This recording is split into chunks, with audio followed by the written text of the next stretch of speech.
This is a DMT trip report by CK, posted to erowid.org on August 22nd, 2018. It was a Wednesday in early September. The clock read 12:30 in the afternoon and I had no obligations until 3:30. Even those later obligations were minimal. I had spent the previous week ordering 200 milligrams of DMTN from the Silk Road. The package arrived a few days before the trip. When I woke up that morning, my mind was already set on making a breakthrough. I wanted to see what the full experience felt like, not just a short ride. I decided that I would use the strongest dose I could safely manage. To purchase the Bitcoin needed for the transaction, I called a friend. He told me that he had an excess of Bitcoin and offered to sell me the exact amount I needed. He wished me well and sent the coins. I have heard rumors that DMT that is given as a gift carries better luck for breakthrough. I did not take those rumors seriously, but the gesture added a small feeling of gratitude that later helped the experience feel more cohesive. In the past, I had tried DMT that was bought locally, but it had no effect. The product from the Silk Road seemed more legitimate, so I expected better results. I felt very positive about the upcoming session. I prepared a small marijuana pipe that I rarely use. I placed a screen inside the bowl and began to pile the DMT into the chamber. When I reached about 30 milligrams, I stopped adding more and placed a layer of tobacco ash on top. I had read that the ash works as a filter and makes the smoke smoother. Before I began, I set up a small shrine in my bedroom. I turned the lights blue, lit a few candles, and placed a small figurine on the altar. I wanted the space to be quiet and free of distractions. I have found that being alone in a room that feels safe helps the mind relax and focus. I sat on the edge of my bed, took a few deep breaths, and reminded myself of my intention, to go beyond the ordinary visual field and to observe whatever the substance would show me. I lit a butane torch to start the first hit. The torch sputtered and ran out of fuel halfway through the draw. I scrambled to find another flame, but by then the DMT in the bowl had already been heated. I felt a sudden rush of sensation in my body, as if the chemicals were already taking hold. I turned off the main light, lay back on the mattress, and stared at the ceiling. At first I saw ribbons of light moving across my vision.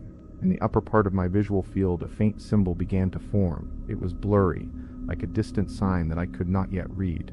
The light faded quickly, and after about 2 minutes, the strong feeling in my body drifted away. About 8 minutes after the first inhalation, I felt completely sober again. I sat up, took a minute to assess the situation, and concluded that the first attempt had not reached the depth I wanted. I decided to try again, this time with a better setup. The DMT that remained in the bowl was about half gone. I added more powder on top, estimating that the total now was between 55 and 60 milligrams. I took a few minutes to breathe deeply and returned to a calm mental state. This time I used a regular Bic lighter instead of the torch. I held the flame about 4 inches away from the bowl, making sure that the heat was not too intense. I had learned that a torch can be too hot for DMT, and that a lighter gives a gentler vaporization. I took a long, steady drag. The smoke filled my lungs like a thick hookah cloud. I held it for about 12 seconds, then exhaled slowly. I took a second, larger hit. This time the smoke felt harsher, but it still filled my chest. As I exhaled the second hit, the bowl slipped from my fingers and fell onto the carpet. My whole body felt different, as if a new layer of awareness had settled over me. My vision changed immediately. The room remained the same size, but the colors shifted to a dark, dream-like hue that kept changing, like a slow-moving watercolor. The sensations in my body grew stronger. I felt the DMT taking over my breath. My breathing was no longer automatic. It felt intentional, deep, and symbolic. I took massive breaths as if the substance were guiding me. I felt compelled to lie back on the mattress and could barely move. My last conscious effort was to press the light switch and lock the door, making sure that nobody would disturb me. Outside, I could hear the faint hum of traffic. At first I thought those were cars, but the sounds warped in pitch and tone, becoming something else entirely. I stopped listening to the external noise and turned my attention inward. As the DMT continued to rise, I began to notice thoughts that had been present for a long time. I had recently taken LSA a few weeks earlier, and that experience had opened me to questions about the purpose of life. I had always been curious about why we exist, and I had moved away from monotheistic religions. I believed in a shared spirituality that connects people and the world, but I had never placed that belief in a concrete framework. The DMT seemed to bring those ideas to the surface. When the visual field started to change, I felt a deep sense of connection to everything around me. I sensed that there was no afterlife, no separate heaven, only the life we are given and the life we share with others. The vision shifted from my bedroom to a new dimension, and I felt the flow of existence moving at a speed that reminded me of a roller coaster. I became convinced that the only thing that matters is the connections we make and the knowledge we gather. Those thoughts hit me hard and made me emotional. I began to weep, and the tears turned into a solid 7 minutes of intense, joyful sobbing. The crying was not under my control, yet my mind remained clear enough to follow the thread of the ideas. While the emotions rose, the visuals became more elaborate. The first thing I saw was the symbol I had glimpsed earlier, now much clearer. It was composed of countless smaller pieces, each one forming part of an infinite pattern. The pattern resembled a mixture of letters and facial expressions, all woven together by a liquid that glowed like plasma. The plasma shifted through the entire spectrum of colors, moving like a river of light. When I opened my eyes, the pattern was projected over the whole room. The walls seemed to melt into the design. The curtains turned into circles, and the posters on the walls lost their edges. Sound around me changed in a way that I could not describe, even though music is my main passion. I did not know whether my roommates were home. The pattern grew darker, engulfing my vision, and it no longer mattered whether my eyes were open or closed. I felt a strong urge to close my eyes. When I did, I saw groups of people whose faces were hidden. I could imagine each individual personality, each possible life path they could follow. I felt their life force merge with mine, and I frowned at the idea that anyone could be considered less than another. The groups began to shrink, and my consciousness drifted upward, focusing on smaller clusters. Eventually, I saw 2 female figures, their heads still out of view, their skin shifting continuously between light and dark tones. My vision moved higher again, as if I were looking past the legs of a man who seemed to be the third part of this sequence. I recognized this man as a representation of God. I tried to look past his legs to see his face, but I could not. I realized that his face was the same as the symbols I had seen earlier, that the divine is part of each of us and cannot be isolated. At that moment, my crying reached its peak. The emotional wave crashed over me, and I felt a profound sense of love for all beings. The 3-dimensional visions began to shimmer and fade. I opened my eyes again and saw an ocean of blue, tranquil space washing over the curtains, the bed frame, and the walls. The blue washed over everything like a gentle tide. I reflected on how I could become a better person, how I could follow my own values instead of those imposed by my parents. The blue vision faded quickly as a wave of euphoria passed through my body. I felt a shiver travel through me, stronger than any shiver I had ever felt. I remained still for a few moments, feeling the after effects of the breakthrough settle into my bones. The room was still bathed in the faint glow of the candles, the blue lighting still humming softly. My mind was still active, still processing the images and the thoughts that had come so quickly. I could feel the breath in my chest, the steady rhythm of my heart, and the lingering sense that something important had been revealed. I stayed in that state for a while, allowing the experience to settle, before I finally decided to sit up. The shiver continued to travel up my spine, and I felt a lightness that I had not known before. The rest of the afternoon stretched out before me, and I knew that the work of integrating what I had seen would take time. I had reached the point where the breakthrough had begun, and the journey was still unfolding. The moment the second hit reached the back of my throat, the world seemed to tilt on an axis I could not see. The blue light from the strip above the bed grew brighter, not in a way that hurt the eyes, but in a way that made the air itself feel thick. My breathing deepened without my willing it. Each inhale felt as if it pulled the room into my lungs, and each exhale pushed the walls outward. The shiver that had traveled up my spine now ran like a current through every muscle, and my fingers twitched as though they wanted to reach for something invisible. The first image that broke through the veil was a single point of light, no larger than a grain of sand, hovering in the center of my closed eyelids. It pulsed slowly, then faster, and with each pulse a new layer of color spread across the darkness. The colors were not the usual reds and blues I had seen in other trips. They were deep greens that turned to amber, and then to a violet that seemed to glow from within. The point expanded into a web of lines that intersected and overlapped, forming a pattern that reminded me of circuitry but also of veins in a leaf. The lines moved, not randomly, but with a purpose that I could not name. As I watched, the pattern began to fold inward, creating a spiral that drew my attention deeper and deeper. When I opened my eyes, the walls of the bedroom were no longer flat. They were covered in the same moving pattern, each line shimmering as if made of liquid glass. The curtains hung like ribbons of water, flowing without wind. The posters on the wall had melted into the background, their edges bleeding into the swirling design. The candle flames flickered, but their light now seemed to be part of the pattern, each flame a tiny node in a larger network. I could not tell whether I was looking at the room or at a projection inside my mind, but the distinction no longer mattered. A sense of presence entered the space at the same time. It was not a figure with a face, but a collection of shapes that shifted in and out of view. Some of the shapes resembled heads, but the faces were always turned away, as if they were looking at something beyond my sight. Others were elongated forms that stretched and contracted, their surfaces rippling like the surface of a pond after a stone was thrown. I felt an urge to communicate with them, to ask what they wanted, but words would not form. Instead, a feeling of deep calm settled over me, as if the shapes themselves were offering reassurance. The calm turned into a wave of emotion that rose from my chest and rolled through my entire body. I felt a sudden, intense need to cry. The tears came without warning, hot and salty, streaming down my cheeks as I sat on the edge of the bed. The sobs were not of sadness, they were of release.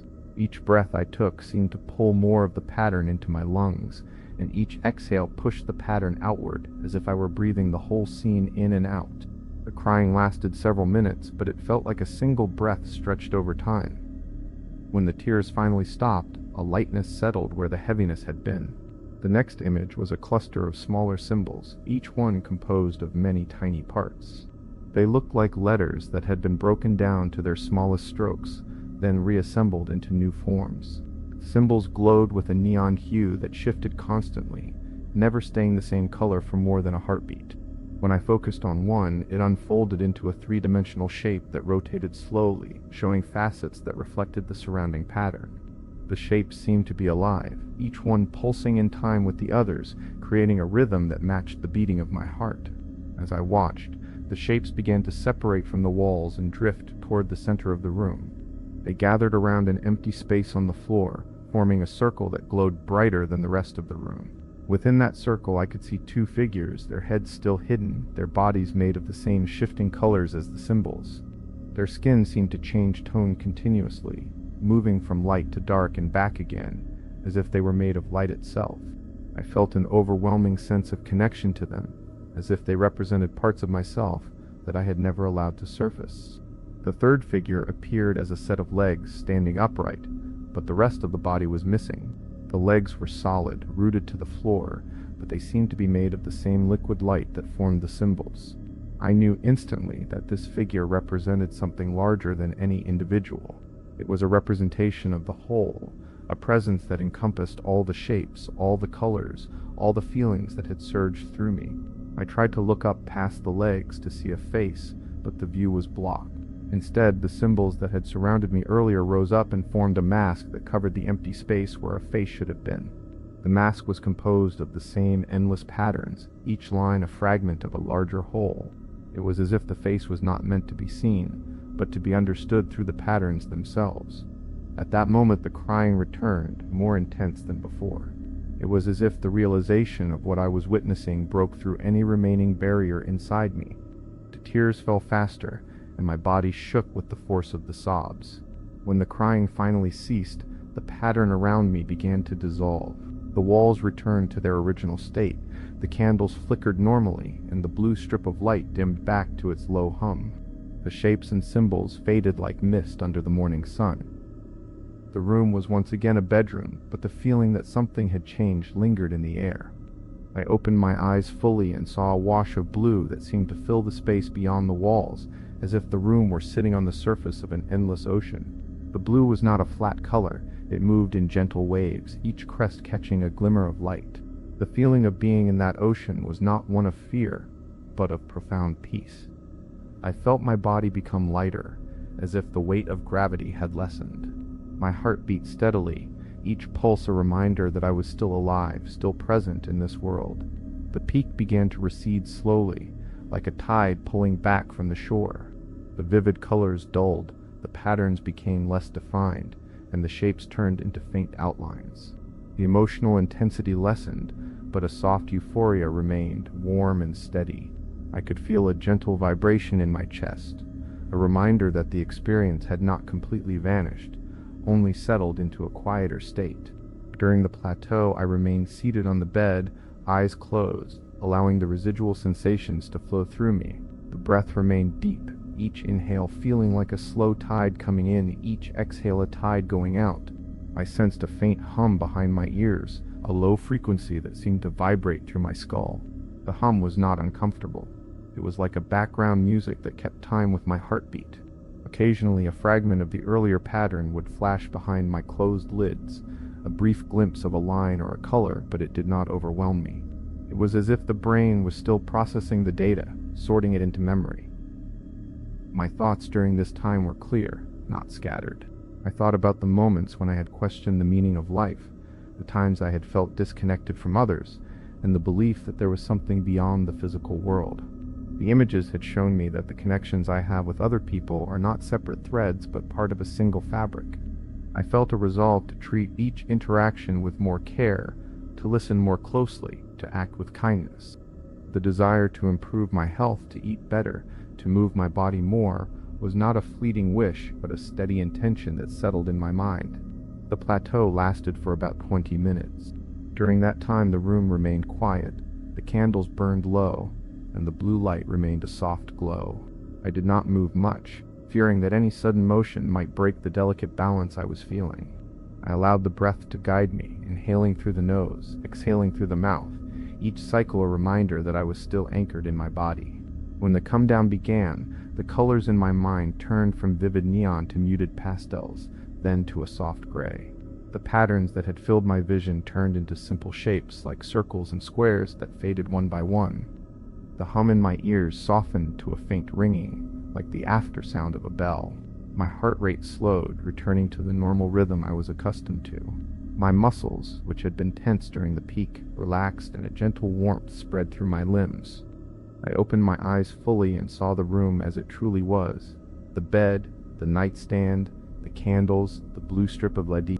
The candles flickered, casting small shadows that danced slowly on the wall. The blue light was still on, but it no longer felt like a conduit for another world. It was simply a source of soft illumination.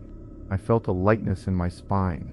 The shiver that had traveled up earlier now settled into a pleasant tingling that ran down my arms. My breath was steady, each inhale filling my lungs fully, each exhale releasing any remaining tension. I rose from the bed slowly, careful not to disturb the calm that had settled. My feet touched the carpet, and I felt the texture under my soles, a simple physical sensation that grounded me. I walked to the window and pulled aside the curtains. Outside, the world was bright with the afternoon sun, the sky a clear blue that matched the light inside. The contrast between the ordinary outside and the extraordinary interior of my mind made me smile. The after effects lingered for several hours. The sense of peace remained, a quiet contentment that did not fade even as the day progressed. I noticed that my mind was not as busy as it usually was. Thoughts came and went without the usual chatter. When I thought about the people I had seen in the vision, those faceless figures, the shifting colors, I felt a gentle affection for them, as if I had known them all my life. The desire to act with more compassion grew stronger with each passing minute. I spent the rest of the afternoon in a state of quiet reflection. I wrote down notes in a notebook, describing the symbols I had seen, the emotions that had risen, and the insights that seemed to settle like stones in a stream. I did not try to interpret everything at once. I simply recorded what I could remember. The act of writing helped to anchor the experience, turning the fleeting images into something concrete that I could return to later. Later in the evening, I prepared a simple meal, paying attention to each bite, each flavor, each texture. The act of eating became a meditation, a way to stay present. I felt gratitude for the food, for the ability to taste, for the simple act of nourishing my body.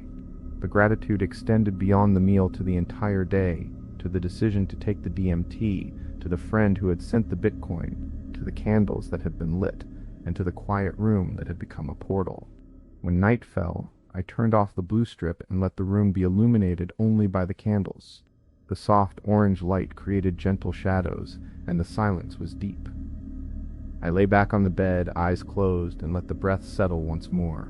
The lingering echo of the experience was like a faint afterglow, a warm ember that would not go out quickly.